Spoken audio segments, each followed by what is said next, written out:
Hello and good morning everyone. आप सभी लोगों का स्वागत है आपके अपने यूट्यूब चैनल स्टडी ग्लॉस पर। मैं हूं डॉक्टर मोनिका और आज हम 15 फरवरी से जितने भी इम्पोर्टेंट क्वेश्चन बन सकते हैं उन पर डिस्कशन करने वाले हैं।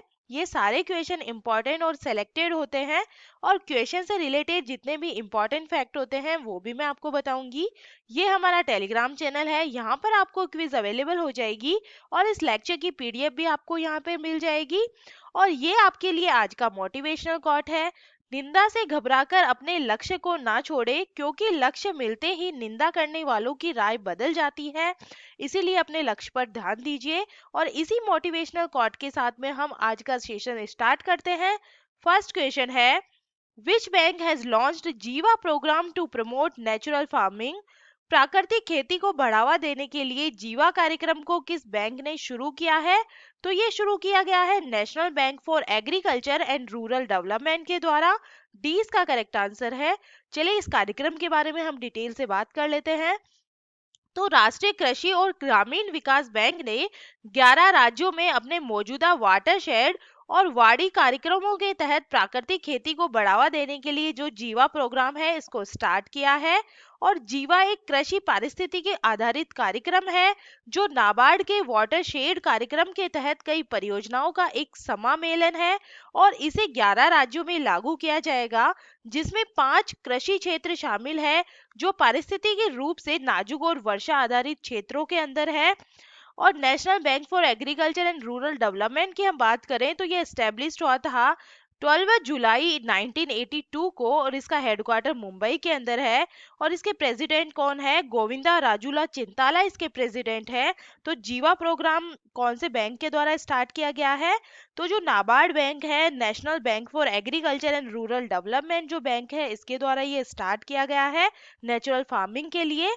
सेकेंड नंबर क्वेश्चन है, who is the author of the book India Africa relations changing horizons? Bharat Africa संबंध चेंजिंग हॉराइजन्स नामक पुस्तक के लेखक कौन है?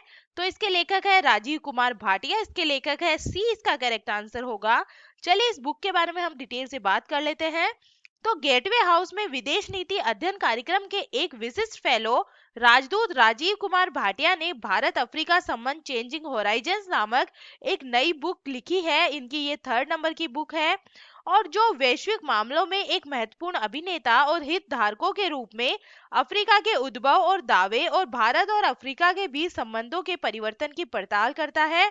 और ये जो बुक है ये भारत अफ्रीका साझेदारी के सभी महत्वपूर्ण आयामों में विस्तृत अन्वेषण भी प्रदान करती है।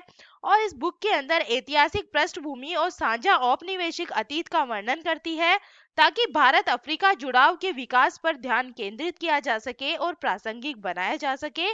तो ये जो बुक है भारत अफ्रीका संबंध चेंजिंग होराइजन्स, ये किसके द्वारा लिखी गई है? ये राजीव कुमार भाटिया के द्वारा लिखी गई है। चलिए बुक्स की बात कर रहे हैं तो टॉप 5 बुक्स के बारे में हम बात कर लेते हैं। जो अटल बिहारी वाजपेयी जो बुक है ये है आकाश कंसल के द्वारा लिखी गई है। India that is Bharat, coloniality, civilisation और जो कॉन्स्टिट्यूशन बुक है ये जे साई दीपक के द्वारा लिखी गई है। गोल्डन नीरज चोपड़ा जो बुक है ये लिखी गई है नवदीप सिंह गिल के द्वारा। A little book of India ये रस्किन बॉन्ड की बुक है। द एंजल्स ऑफ कैलाश ये शुबिरा प्रसाद के द्वारा लिखी गई है। 3rd नंबर क्वेश्चन है, when is the Indian national women's day 2022 jayanti of Sarojini Naidu celebrated? भारतीय राष्ट्रीय महिला दिवस 2022 सरोजनी नायडू की जयंती कब मनाया गया है? तो ये मनाई गई है 13 फरवरी को ये मनाई जाती है। सरोजनी नायडू की जो जयंती है ये भारतीय राष्ट्रीय महिला दिवस के रूप में मनाई जाती है। और इस साल उनकी 143वीं जो जयंती है ये मना रहे हैं हम। और उनका जो जन्म है ये 13 फरवरी 1879 को हुआ था। और वह अपनी कविताओं के कारण अपने उपनाम नाइटेंगल ऑफ इंडिया या भारत कोकिला के लिए ये फेमस थी। सरोजनी नायडू को साहित्य में उनके योगदान के लिए दुनिया भर में जाना जाता है। सरोजनी नायडू के बारे में हम कुछ बात कर लेते हैं। तो 1925 में सरोजनी नायडू भारतीय कांग्रेस की अध्यक्ष बनी थी। और सरोजनी नायडू उन अग्रणी नेताओं में से एक थी जिन्होंने सविनय अवज्ञा आंदोलन और भारत छोड़ो आंदोलन का नेतृत्व किया था। 1947 में जब वह संयुक्त प्रांत में राज्यपाल के रूप में शामिल हुई तो उन्होंने भारत के डोमिनियल में राज्यपाल का पद संभालने वाली पहली महिला बनकर इतिहास को फिर से लिखा। महिलाओं के अधिकारों, मताधिकारों और संगठनों और विधानसभाओं में प्रतिनिधित्व के लिए उन्होंने 1917 में महिला भारत संघ की स्थापना की। तो सरोजनी नायडू के जो जयंती के उपलक्ष्य में बनाया जाता है जो नेशनल वुमेन्स डे है, इंडियन नेशनल वुमेन्स डे, ये 13 फरवरी को मनाया जाता है। चलिए टॉप 5 डेज के बारे में हम बात कर लेते हैं जो रिसेंटली हमने पिछले मंथ और इस मंथ में सेलिब्रेट किया है। तो when is world war orphans day जो हमने सेलिब्रेट किया था 6 जनवरी को। वर्ल्ड ब्रेल डे कब मनाते हैं तो 4 जनवरी को ये मनाया जाता है। Prime minister Narendra Modi has announce to celebrate which day as national startup day. तो ये अनाउंस किया गया है 16 जनवरी को मनाने के लिए। When is Indian army day, ये कब मनाया जाता है 15 जनवरी को ये मनाया जाता है। और जो नेशनल यूथ डे है, ये birth anniversary of Swami Vivekananda, तो ये कब मनाया जाता है 12 जनवरी को ये मनाया जाता है। ये टॉप 5 डेज है। 4 नंबर क्वेश्चन है which space agency has disabled the satellite INSAT 4B। किस स्पेस एजेंसी ने इनसेट 4B उपग्रह को निष्क्रिय कर दिया है। तो ये किया गया है इसरो के द्वारा।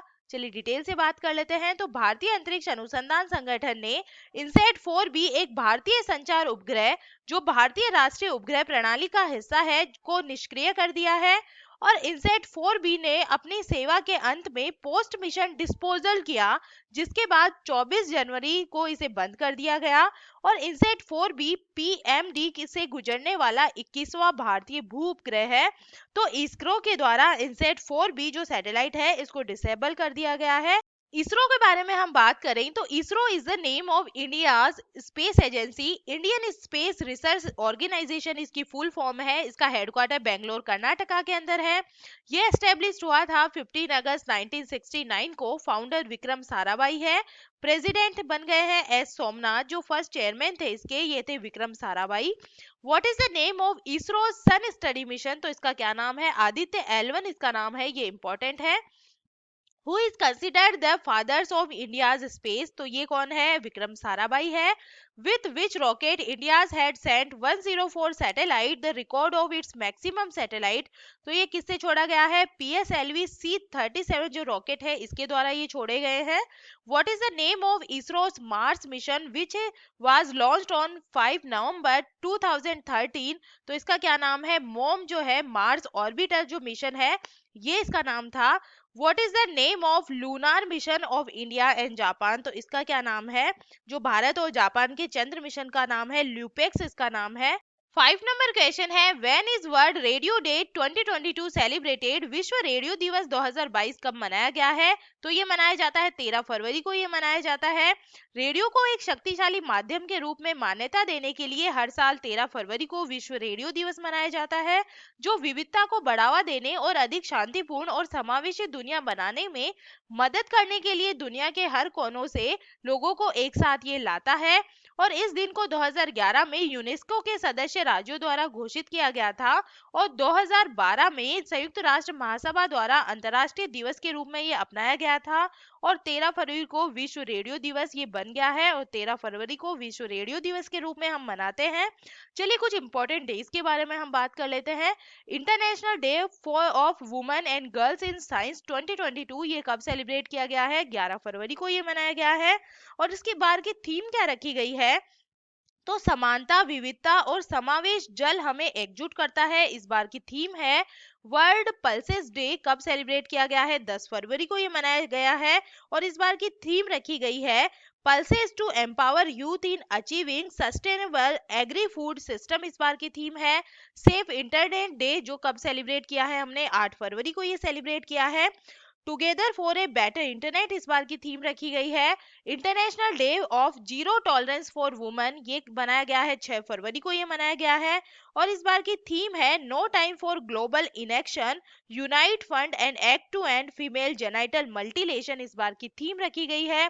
International day of human fraternity तो ये मनाया गया है 4 फरवरी को ये मनाया गया है। और इस बार की थीम है ह्यूमन फ्रेटर्निटी इन एक्शन इस बार की थीम है। जो अंतर्राष्ट्रीय मानव बंधुत्व दिवस है ये 4 फरवरी को मनाया गया है। 6 नंबर क्वेश्चन है who has become the new brand ambassador of agritech startup company कृषि नेटवर्क। एग्रीटेक स्टार्टअप कंपनी कृषि नेटवर्क के नए ब्रांड एम्बेसडर कौन बने हैं तो ये बने हैं पंकज त्रिपाठी को बनाया गया है। डी इसका करेक्ट आंसर है। चलिए कृषि नेटवर्क के बारे में हम डिटेल से बात कर लेते हैं। तो एग्रीटेक प्लेटफॉर्म कृषि नेटवर्क ने सुपरस्टार पंकज त्रिपाठी को कंपनी में निवेशक और ब्रांड एम्बेसडर बनाने की घोषणा की है। यह पंकज त्रिपाठी है और पंकज पहले किसान रह चुके हैं और उनकी यह पृष्ठभूमि इस स्टार्टअप के किसानों को बेहतर मुनाफे का लाभ दिलाने में मदद करने के रूप में अनुरूप है और कंपनी किसानों को खेती संबंधी कई महत्वपूर्ण सवालों के तत्काल जवाब देकर उन्हें महत्वपूर्ण फैसले लेने में ये उनकी हेल्प करने वाली है। चलिए टॉप 5 ब्रांड एम्बेसडर की अब हम बात कर लेते हैं। Who has become the new brand ambassador of India's largest online skill gaming platform games 24x7 rummy circle. तो इसके ब्रांड एम्बेसडर कौन बने हैं? ऋतिक रोशन को बनाया गया है। New brand ambassador of Uttarakhand state, तो ये अक्षय कुमार बने हैं। In order to promote women empowerment which female cricketer has been appointed by legend league cricket as its new ambassador. तो ये कौन बनी है? झूलन गोस्वामी को बनाया गया है। Which female cricketer has been made its brand endorser by bank of Baroda. तो ये बनी है शेफाली वर्मा बनी है। Who has become the new brand ambassador of footwear company Bata India? तो ये कौन बनी है? दिशा पटानी बनी है। 7 नंबर क्वेश्चन है with which country the Jammu and Kashmir government has signed an MoU to improve the sheep farming sector. भेड़ पालन क्षेत्र में सुधार के लिए जम्मू कश्मीर सरकार ने किस देश के साथ समझौता ज्ञापन पर हस्ताक्षर किए हैं? तो ये किए हैं न्यूजीलैंड गवर्नमेंट के साथ में किए हैं। जम्मू कश्मीर में भेड़ पालन को बढ़ावा देने और इस क्षेत्र में पशुपालकों को आत्मनिर्भर बनाने के लिए सरकार ने न्यूजीलैंड के साथ में करार किया है और इसका उद्देश्य क्या है? तो भेड़ पालकों की आय में बढ़ोतरी करना और तकनीकी के आदान प्रदान से भेड़ उत्पादों को और परिष्कृत करना इसका उद्देश्य है। और उपराज्यपाल मनोज सिन्हा की मौजूदगी में राजभवन में वीरवार को वर्चुअल मोड से समझौते पर हस्ताक्षर किए गए हैं और हस्ताक्षर प्रमुख सचिव पशुपालक व भेड़ पालन विभाग नवीन चौधरी व न्यूजीलैंड के अधिशासी निदेशक मीशा मेनिक्स ने ये किया है। चलिए जम्मू कश्मीर की बात हो रही है तो जम्मू कश्मीर की जो कैपिटल है ये विंटर कैपिटल जम्मू है, जो समर कैपिटल श्रीनगर है। लेफ्टिनेंट गवर्नर मनोज सिन्हा है। Chief justice of high court Pankaj Mittal है। न्यू यूनियन टेरिटरी बर्ड ये है कलीज फिसेंट है। Where is Wular lake the largest fresh water lake of India located? तो ये भी जम्मू कश्मीर के अंदर है। Srinagar is situated on the bank of which river? तो ये है झेलम रिवर। 8 नंबर क्वेश्चन है according to the global entrepreneurship monitor 2021-22 global report what is the rank of India in term of ease of starting a business? वैश्विक उद्यमिता monitor 2021-22 की वैश्विक report के अनुसार व्यवसाय शुरू करने के मामले में भारत किस स्थान पे रहा है? तो जो भारत की पोजीशन है ये चौथे स्थान पे है। 20 का करेक्ट आंसर है। इसके अंदर फर्स्ट पोजीशन पे रहा है दुबई रहा है।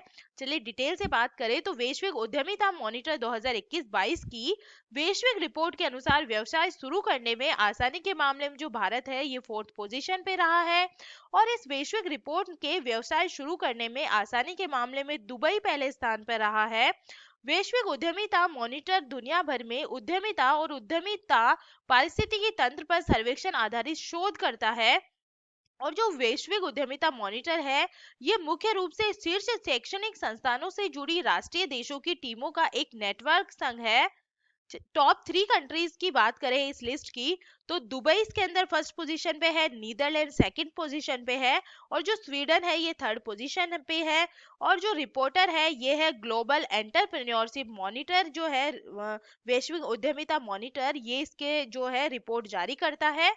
9 नंबर क्वेश्चन है who has become the new president of table tennis federation of India? भारतीय टेबल टेनिस महासंघ की नई अध्यक्ष कौन बनी है? तो ये बनी है गीता मित्तल बनी है। इसका करेक्ट आंसर होगा Geeta Mittal. Table tennis federation of India भारतीय टेबल टेनिस महासंघ की नई अध्यक्ष बनी है और गीता मित्तल दुष्यंत चौटाला का स्थान लेने वाली है।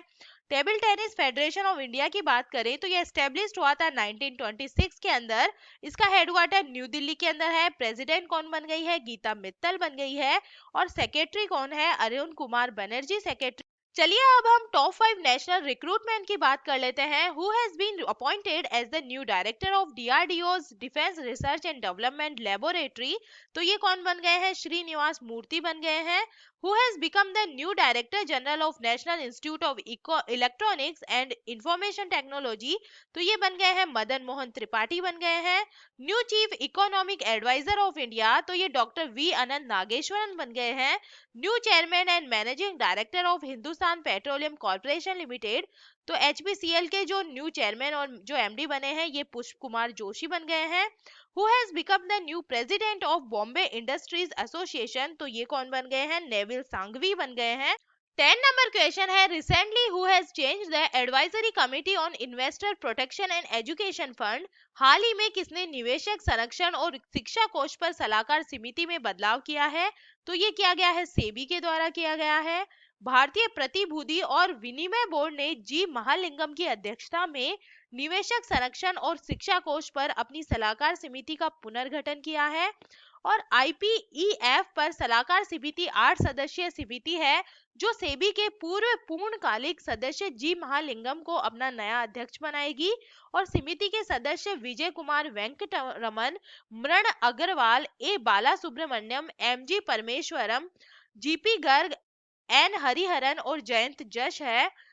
समिति के बारे में हम बात करें तो 2013 में निवेशक सुरक्षा और शिक्षा कोष का सर्वोत्तम उपयोग करने के तरीकों और साधनों का पता लगाने के लिए सेबी द्वारा समिति की स्थापना की गई थी। और इससे पहले समिति की अध्यक्षता भारतीय प्रबंधन संस्थान अहमदाबाद आईआईएमए गुजरात के पूर्व प्रोफेसर अब्राहिम कोशी ने की थी। समिति सेबी निवेशक संरक्षण और शिक्षा कोष के उपयोगों के लिए निवेशक शिक्षा और सुरक्षा गतिविधियों की सिफारिश के लिए ये अनिवार्य है। Securities and exchange board of India की बात करें तो ये एस्टेब्लिश हुई थी 12 अप्रैल 1992 के अंदर। इसका हेडक्वार्टर मुंबई के अंदर है। चलिए 14 फरवरी के जो एमसीक्यू है हम जल्दी से रिवाइज कर लेते हैं। फर्स्ट क्वेश्चन है, मद्रास उच्च न्यायालय के मुख्य न्यायाधीश कौन बने हैं? तो ये बन गए हैं मुनीश्वर नाथ भंडारी बन गए हैं। सी इसका करेक्ट आंसर होगा। सेकेंड नंबर क्वेश्चन है, महासागरों को संरक्षित करने के लिए वन ओशन शिखर सम्मेलन 2022 की अध्यक्षता किस देश ने की है? तो ये की गई है फ्रांस के द्वारा की गई है। ए इसका करेक्ट आंसर है। थर्ड नंबर क्वेश्चन है, टॉम टॉम ट्रैफिक इंडेक्स 2021 द्वारा जारी की गई रिपोर्ट के अनुसार दुनिया का सबसे ज्यादा भीड़भाड़ वाला शहर कौन सा बना है? तो ये बन गया है इस्तांबुल बन गया है, तुर्की का ये जो शहर है। 20 का करेक्ट आंसर है। फोर नंबर क्वेश्चन है, वर्ल्ड बुक ऑफ रिकॉर्ड्स ने किस भारतीय सुरंग को 10,000 फीट से ऊपर की सबसे लंबी राजमार्ग सुरंग के रूप में मान्यता दी है? तो ये मान्यता मिली है अटल टनल को जो हिमाचल प्रदेश के अंदर है। 5 नंबर क्वेश्चन है, भारत के पूर्व प्रधानमंत्री की जीवनी पर लिखी पुस्तक अटल बिहारी वाजपेयी की लेखिका कौन है? तो इसकी लेखिका है सागरिका घोष है। 6 नंबर क्वेश्चन है, टाटा सन्स प्राइवेट लिमिटेड के फिर से अध्यक्ष कौन बन गए हैं? तो ये बन गए हैं एन चंद्रशेखरन बन गए हैं। ए इसका करेक्ट आंसर होगा। 7 नंबर क्वेश्चन है, द इकोनॉमिस्ट इंटेलिजेंस यूनिट के द्वारा जारी लोकतंत्र सूचकांक 2021 की वैश्विक रैंकिंग में भारत किस स्थान पे रहा है? तो जो भारत की पोजीशन है ये 46 नंबर पे रहा है। 8 नंबर क्वेश्चन है, भारतीय रिजर्व बैंक की मौद्रिक नीति समिति ने रेपो दर को लगातार 10वीं बार कितने प्रतिशत पर बरकरार रखा है? तो इस बार रखा है 4% पर। 9 नंबर क्वेश्चन है, राष्ट्रीय उत्पादकता दिवस 2022 कब मनाया गया है? तो ये मनाया गया है 12 फरवरी को मनाया गया है। 10 नंबर क्वेश्चन है, भारत में संग्रहालयों की पुनर्कल्पना के लिए पहला वैश्विक शिखर सम्मेलन किस मंत्रालय द्वारा आयोजित किया जाएगा? तो ये किया जाएगा मिनिस्ट्री ऑफ कल्चर के द्वारा। सी इसका करेक्ट आंसर होगा। और ये था हमारा कल का स्टडी क्लोज क्वेश्चन। कोयला दर्पण पोर्टल को किसने लॉन्च किया है? तो ये लॉन्च किया गया है अनिल कुमार जैन के द्वारा लॉन्च किया गया है। सी इसका करेक्ट आंसर होगा। और आप सभी ने इसका आंसर करेक्ट दिया है। और ये है आपके लिए आज का स्टडी क्लोज क्वेश्चन, यूएसजी भाषाओं पर इंटरनेट पैनल के नए एम्बेसडर कौन बने हैं? तो इसका आंसर आप मुझे कमेंट सेक्शन में दीजिएगा। और जो आज की क्विज है वो टेलीग्राम चैनल पर आपको अवेलेबल हो जाएगी और इस लेक्चर की पीडीएफ भी आपको यहाँ पे मिल जाएगी। आपको सेशन पसंद आ रहा है तो आप इसे लाइक कीजिए, शेयर कीजिए अपने दोस्तों के साथ में। चलिए मिलते हैं हम एक नए सेशन में। Thank you.